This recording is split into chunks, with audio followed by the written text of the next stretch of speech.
Sur la voie entre Quimper et Landerneau, depuis le début de l'année, les travaux ont démarré. Les rails sont découpés et soulevés par ce portique. C'est l'étape du dégarnissage avant la construction d'une nouvelle voie.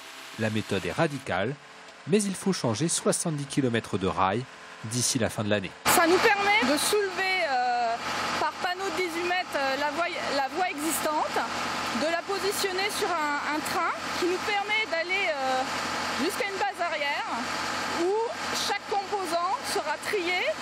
La voie entre Quimper et Brest a été entretenue par ce cheminot et ses équipes, mais la ligne date de 1864. La circulation des trains ces derniers mois avait été abaissée pour des raisons de sécurité. Il était temps d'une rénovation complète. On voit la dépose des rails existants et des traverses, mais en même temps, en amont, il y a eu le chantier de déchargement de rails neufs qui s'est terminé la semaine dernière.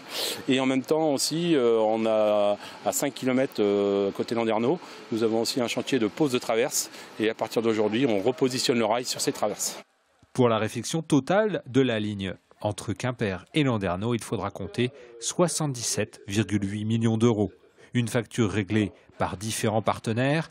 La région et le département ont allongé leur participation de 25 millions d'euros, tout simplement pour que la ligne ne disparaisse pas. Avec le chantier de la LGV, l'objectif est bien de faire en sorte que le progrès n'oublie personne.